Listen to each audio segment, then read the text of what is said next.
यह सब 1914 से बहुत पहले शुरू हुआ था। पहले शॉट से बहुत पहले। यूरोप संयोगवश नष्ट नहीं हुआ। धीरे धीरे एक ऐसा दबाव बना जिसे कोई रोकना नहीं चाहता था।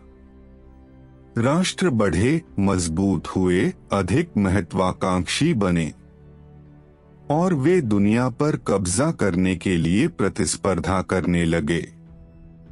पूंजीवाद ने विस्तार की मांग की। अधिक संसाधन, अधिक बाजार, अधिक शक्ति। फिर साम्राज्यवाद प्रकट हुआ। महान शक्तियां ग्रह को विभाजित करने के लिए बैठ गईं। मानो यह बिना मालिक का बोर्ड हो। लेकिन उनमें से एक अन्य की तुलना में तेजी से बढ़ रहा था, जर्मनी, और वह पीछे रहने को तैयार नहीं थी। तनाव पैदा होने लगा। गठबंधन, प्रतिद्वंद्विता, भय। यूरोप एक महाद्वीप बनना बंद हो गया और प्रतीक्षा में रणक्षेत्र बन गया। 1914 में जब युद्ध छिड़ गया, यह संघर्ष की शुरुआत नहीं थी। यह अपरिहार्य परिणाम था। हर उस चीज का जो खामोशी से बनाया जा रहा था, लेकिन जिसकी किसी को उम्मीद नहीं थी।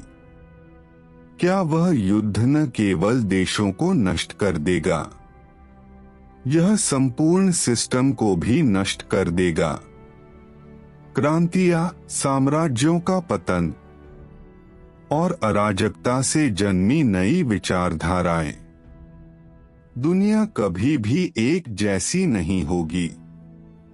यूरोप में दशकों तक कोई बड़ा युद्ध नहीं हुआ। इससे एक खतरनाक भ्रम पैदा हुआ। शक्तियां बढ़ी, विस्तारित हुईं, और उन्होंने एक दूसरे से सीधे टकराव किए बिना शक्ति जमा की। यह स्थिरता लग रही थी, लेकिन वास्तव में यह एक नाजुक संतुलन था। सतह के नीचे तनाव बढ़ रहा था। सबसे अस्थिर बिंदु बाल्कन में था, जहां दो ताकतें लगातार टकराती रहीं, रूस और ऑस्ट्रो-हंगेरियन साम्राज्य। उस क्षेत्र की हर हलचल संघर्ष को थोड़ा करीब लाया। इस बीच जर्मनी तेजी से बढ़ रहा था। उनके उदय ने यूरोप में शक्ति संतुलन को बदल दिया और अन्य शक्तियों में अविश्वास उत्पन्न किया।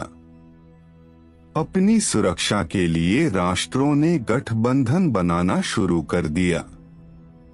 बंद ब्लॉक, सैन्य प्रतिबद्धताएं, युद्ध की स्थिति में समर्थन का वादा।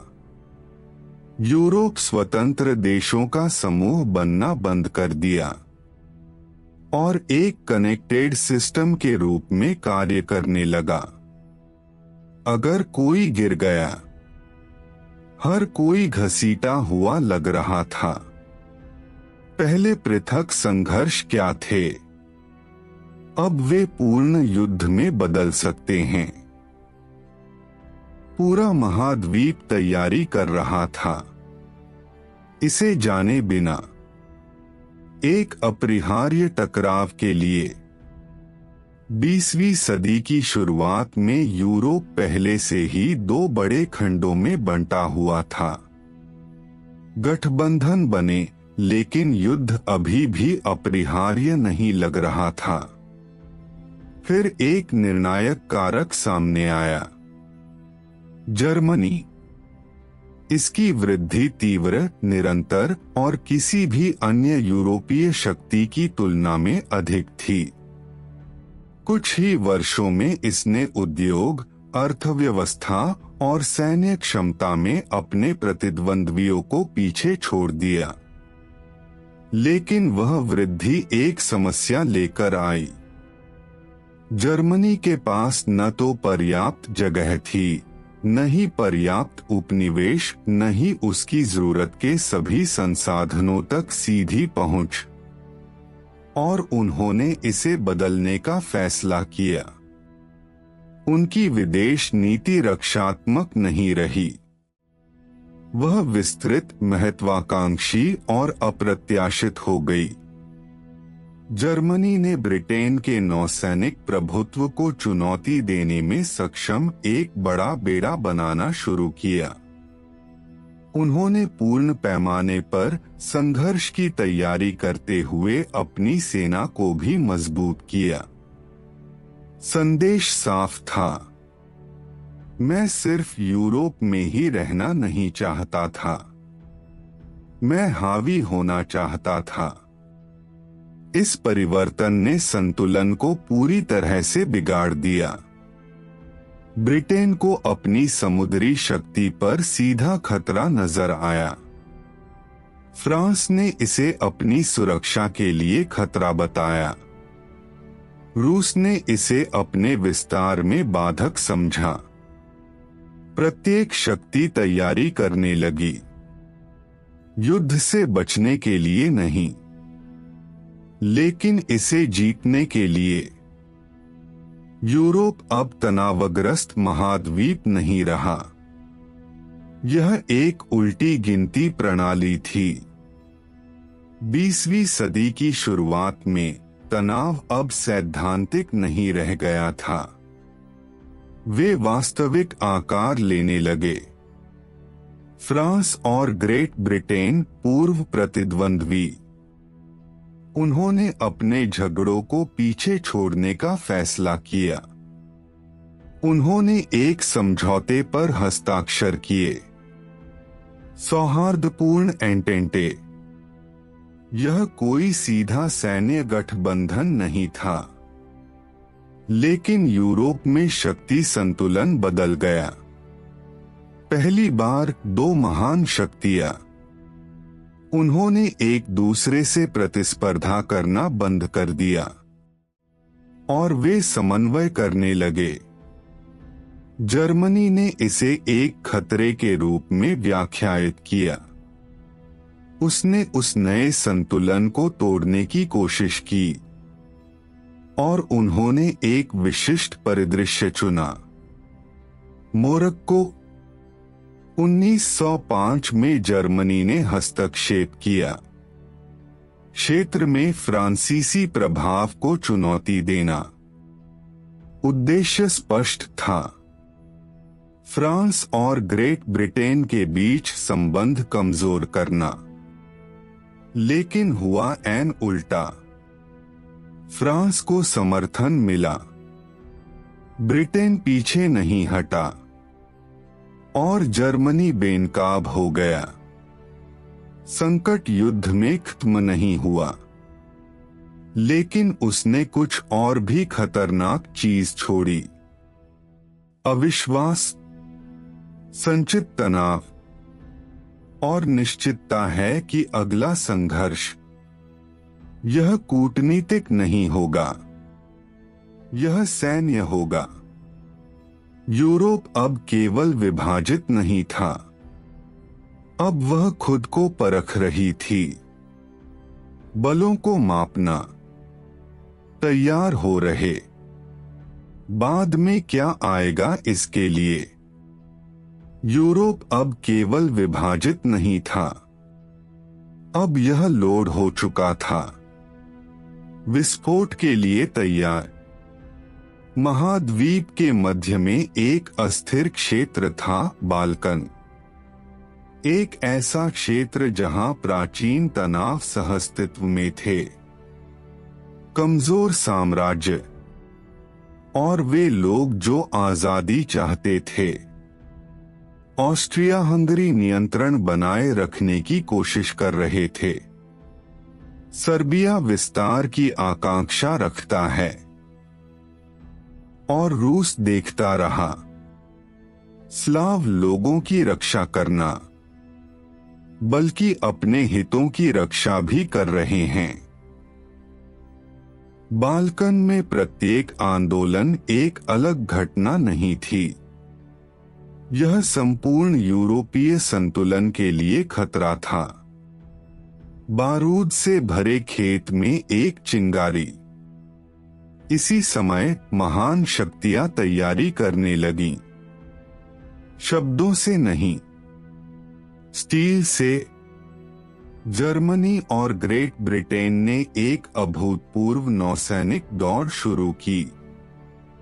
बड़ी नावें और तेज, अधिक विनाशकारी। यह बचाव नहीं था, यह प्रत्याशा थी। प्रत्येक राष्ट्र ने स्वयं को सशस्त्र बनाया, युद्ध की स्थिति में नहीं, लेकिन क्योंकि वे जानते थे कि यह आ रहा है। यूरोप शांति वाला महाद्वीप बनना बंद कर दिया। यह तनाव में एक व्यवस्था बन गई, एक आदर्श तंत्र। बस एक संकेत का इंतजार है, एक शॉट, एक गलती या एक अपरिहार्य भाग्य। यूरोप पहले से ही तैयार था, शांति के लिए नहीं बल्कि युद्ध के लिए। बस एक चिंगारी गायब थी और यह साराजेवो में आ गया। 28 जून 1914 को ऑस्ट्रो हंगेरियन साम्राज्य के उत्तराधिकारी आर्कड्यूक फ्रांज फर्डिनेंड की एक युवा राष्ट्रवादी गैब्रिलो प्रिंसिप द्वारा हत्या कर दी गई थी। एक शॉट, एक क्षण, लेकिन यह कोई अकेली घटना नहीं थी। यह वह संकेत था जिसका पूरा सिस्टम इंतजार कर रहा था। ऑस्ट्रिया हंगरी ने तुरंत प्रतिक्रिया व्यक्त की। उसने सर्बिया पर आरोप लगाया, असंभव उत्तर मांगे और हमला करने का फैसला किया। फिर तंत्र सक्रिय हुआ। जर्मनी ने ऑस्ट्रिया का समर्थन किया। रूस सर्बिया की रक्षा में जुट गया। फ्रांस ने रूस का समर्थन किया और जर्मनी ने युद्ध की घोषणा कर दी। संपूर्ण यूरोप गतिशील हो गया। कोई विराम नहीं था, कोई प्रतिबिंब नहीं था, बस जंजीरों में बंधे फैसले, जैसे एक के बाद एक गिरते चिप्स। कुछ ही दिनों में पूरा महाद्वीप युद्ध की चपेट में आ गया। लेकिन साराजेवो में युद्ध शुरू नहीं हुआ। साराजेवो सिर्फ ट्रिगर था।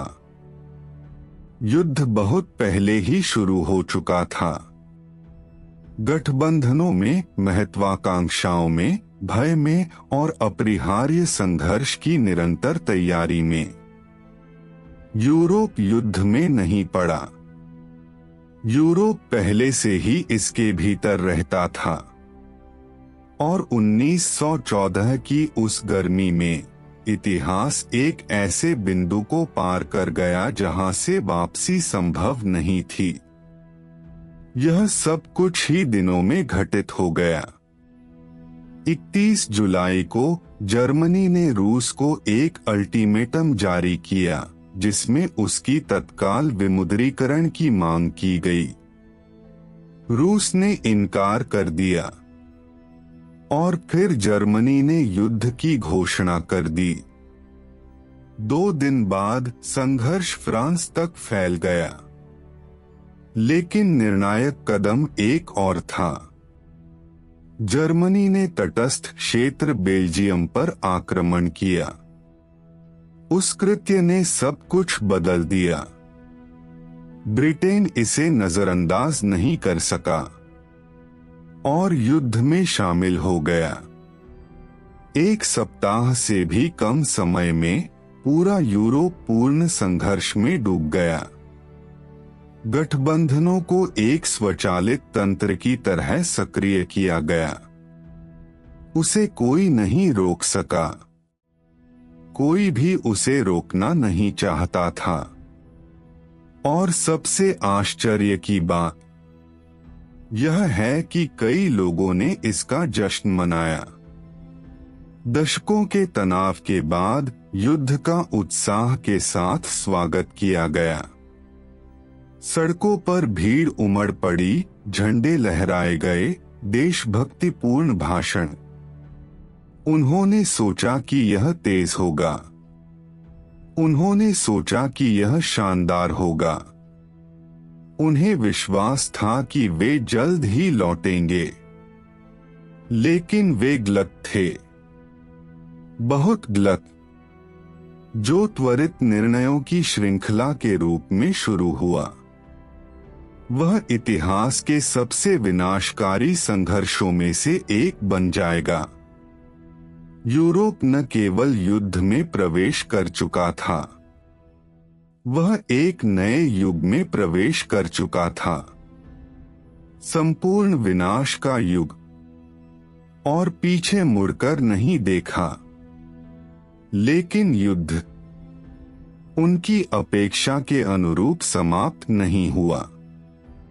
यह तेज नहीं था, यह साफ नहीं था, यह धीमा हो गया, भारी और गहरा विनाशकारी।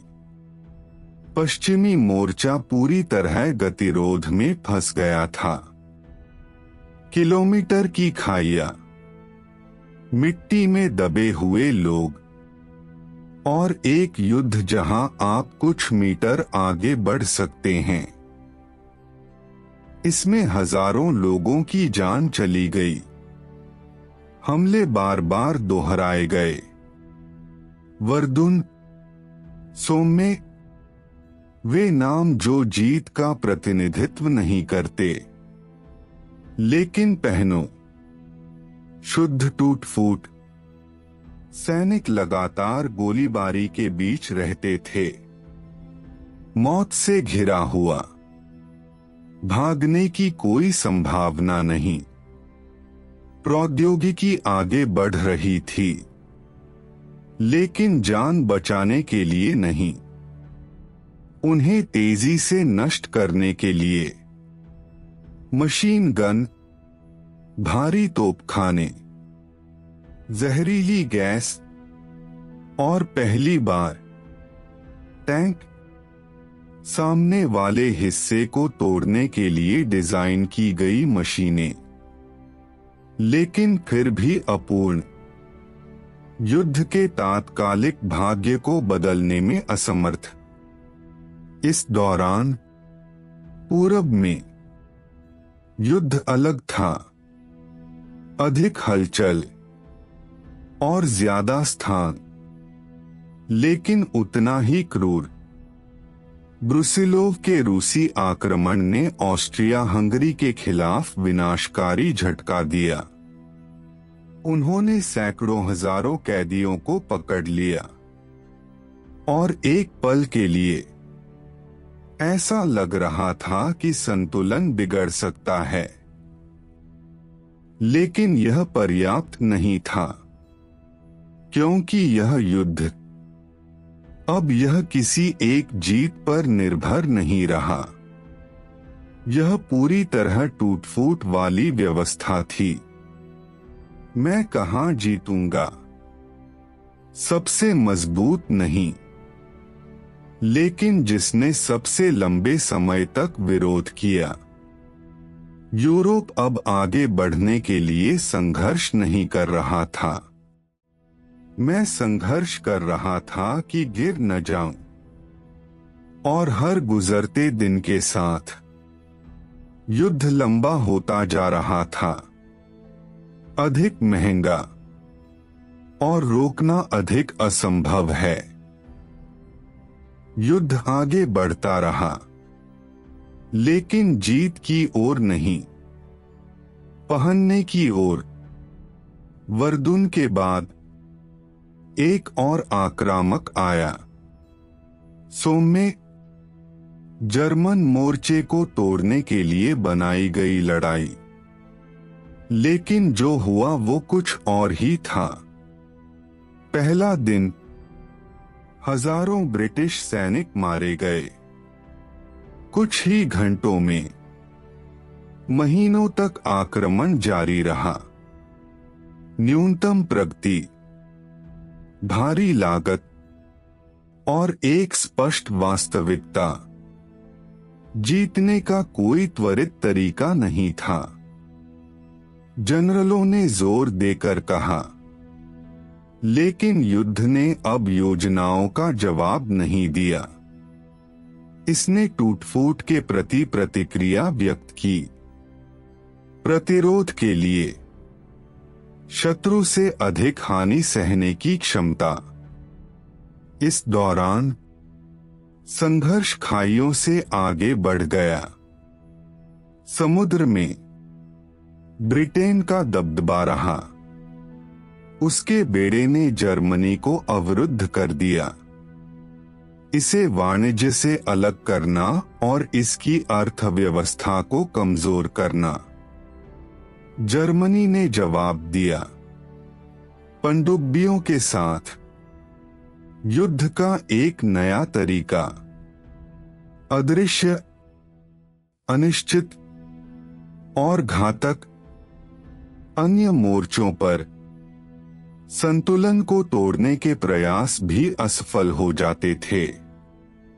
गैलीपोली रूस की ओर एक मार्ग खोलने के लिए एक महत्वाकांक्षी ऑपरेशन, वह आपदा में समाप्त हो गया। हजारों मृतक और कोई जीत नहीं। युद्ध अब स्पष्ट दिशा नहीं रखता था। यह फैल रहा था, संसाधनों का उपयोग करता था और सभी पक्षों को थका देता था। यूरोप फंसा हुआ था, एक संघर्ष में जिसे कोई भी जल्दी नहीं जीत सकता था, लेकिन जिसे कोई छोड़ नहीं सकता था। और यह जितना अधिक देर तक चलता था, कुछ और स्पष्ट हो गया। यह कोई सामान्य युद्ध नहीं था, यह एक पूरी युद्ध थी। और उसने अभी तक सबसे खराब नहीं दिखाया था। युद्ध केवल खाइयों में ही नहीं लड़ा जा रहा था, समुद्र में भी युद्ध लड़ा जाता था। ग्रेट ब्रिटेन ने पूरी तरह से नाकेबंदी लागू कर दी। जर्मनी को अलग करना, बिना व्यापार के, बिना सामग्रियों के, बंद रास्ता। यह एक अलग युद्ध था, कोई सेना के खिलाफ नहीं, अर्थव्यवस्था के खिलाफ और नागरिक आबादी के खिलाफ। जर्मनी ने जवाब दिया, पानी के भीतर युद्धपोतों के साथ। अदृश्य हमले, अचानक, बिना सूचना। जहाज डूबा दिए गए थे। इससे कोई फर्क नहीं पड़ता कि उनमें कौन यात्रा करता था। फिर कुछ हुआ। एल लुसितानिया, एक डूबा हुआ अटलांटिक लंबा जहाज, 1000 से अधिक मृतक, उनमें से कई नागरिक हैं। प्रतिक्रिया तत्काल थी। जनता की राय बदल गई। युद्ध अब दूर नहीं था और यह वास्तविक लगने लगा था। थोड़ी देर के लिए जर्मनी ने अपना पनडुब्बी युद्ध रोक दिया, लेकिन तनाव खत्म नहीं हुआ, क्योंकि समुद्र, यह अब एक तटस्थ स्थान नहीं रहा। यह एक और मोर्चा था, एक और युद्ध क्षेत्र। इस दौरान बड़े बेड़े निर्णायक टकराव चाहते थे। जटलैंड, युद्ध का सबसे बड़ा नौसैनिक संघर्ष।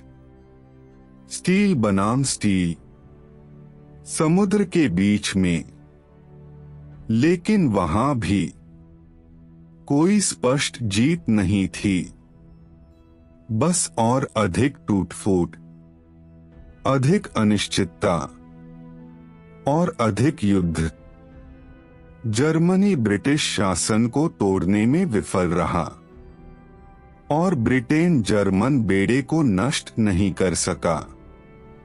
संतुलन जारी रहा, लेकिन कुछ बदल गया था। युद्ध अब केवल यूरोपीय नहीं रह गया था, यह वैश्विक हो रहा था। अर्थव्यवस्थाओं पर असर, आबादी और दुनिया भर के फैसले और हर आंदोलन नई शक्तियों को संघर्ष के करीब लाया, क्योंकि पूर्ण युद्ध में कोई भी सदैव तटस्थ नहीं रहता। जबकि युद्ध जारी रहा, दो घटनाओं ने सब कुछ बदल दिया। पहला, यूएसए, वर्षों तक वह तटस्थ रहे।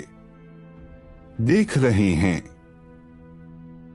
व्यापार करना, संकट से लाभ उठा रहा है, लेकिन वह तटस्थता यह हमेशा के लिए नहीं रह सकता था।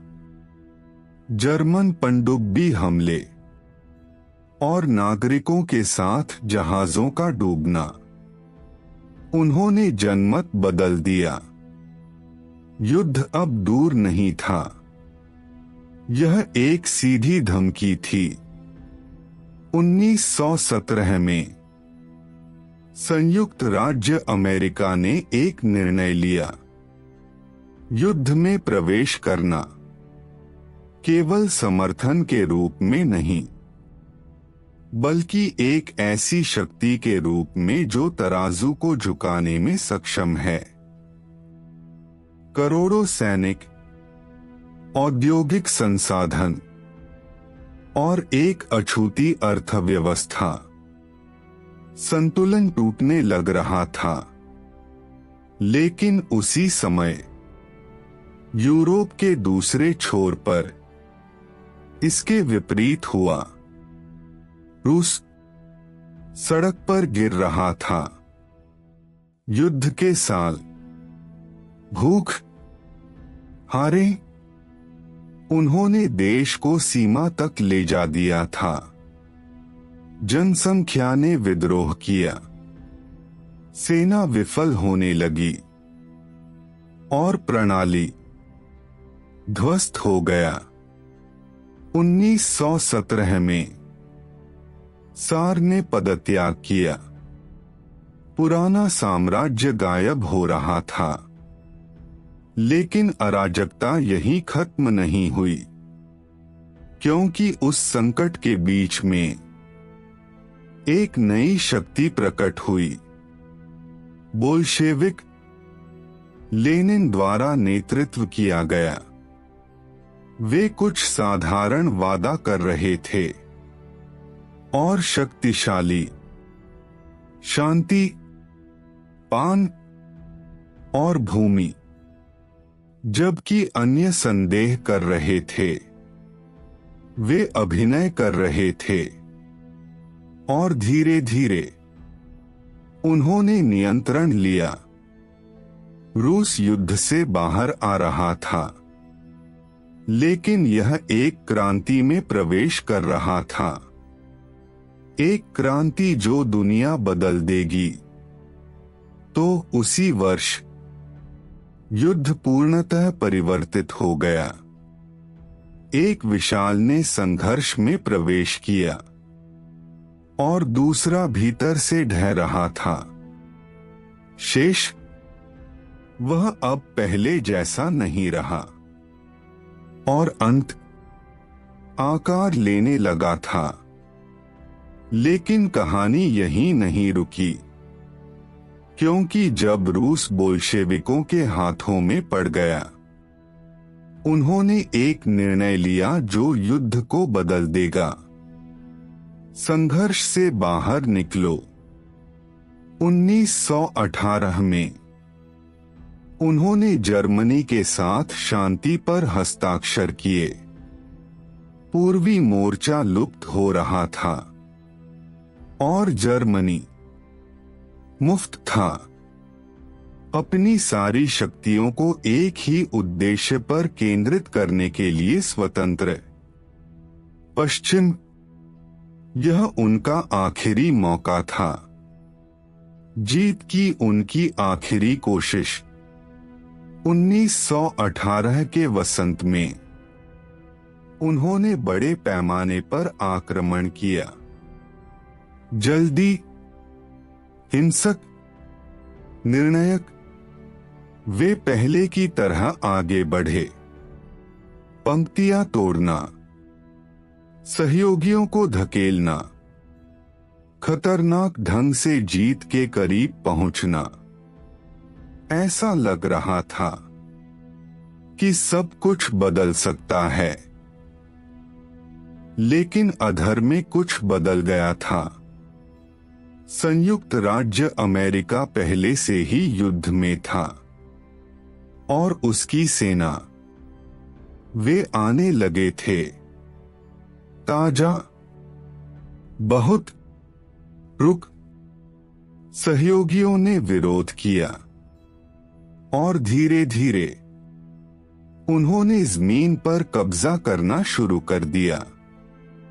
जर्मनी ने सब कुछ दांव पर लगा दिया था और मैं हार रहा था।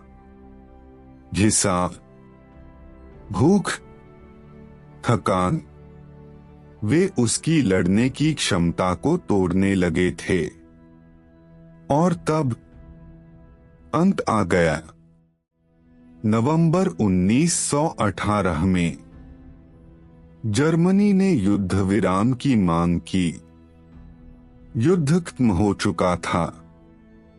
वर्षों के विनाश के बाद लाखों मरे और एक तबाह महाद्वीप। फिर कभी कुछ भी पहले जैसा नहीं रहा। यूरोप अब विश्व का केंद्र नहीं रहा।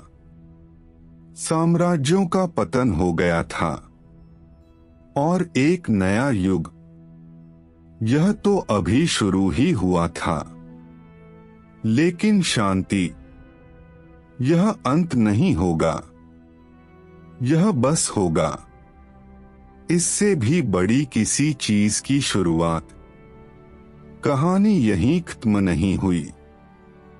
जैसे ही रूस बोल्शेविकों के हाथों में गया, उन्होंने एक निर्णय लिया जो युद्ध को बदल देगा। संघर्ष से बाहर निकलो। 1918 में उन्होंने जर्मनी के साथ शांति पर हस्ताक्षर किए। पूर्वी मोर्चा गायब हो गया और अचानक जर्मनी आजाद था।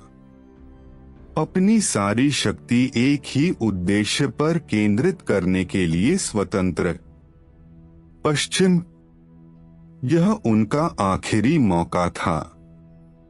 जीत की उनकी आखिरी कोशिश 1918 के वसंत में उन्होंने बड़े पैमाने पर आक्रमण शुरू किया। तेज, हिंसक, अजय, वे पहले की तरह आगे बढ़े। उन्होंने लाइनें तोड़ दी। उन्होंने सहयोगियों को धक्का दिया।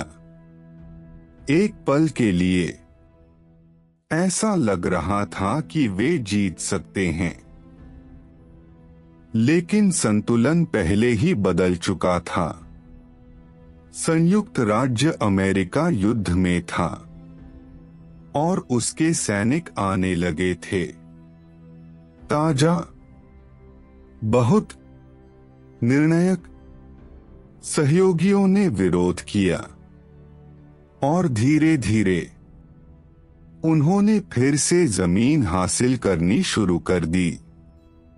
जर्मनी ने सब कुछ दांव पर लगा दिया था और मैं हार रहा था।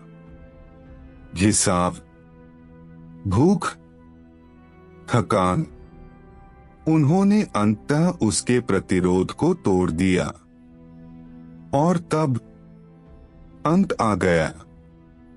नवंबर 1918 में जर्मनी ने युद्ध विराम की मांग की। युद्ध खत्म हो चुका था, लाखों मरे, एक तबाह महाद्वीप। फिर कभी कुछ भी पहले जैसा नहीं रहा। यूरोप ने विश्व का केंद्र बनना बंद कर दिया। साम्राज्य गिर गए और एक नए युग की शुरुआत हुई। लेकिन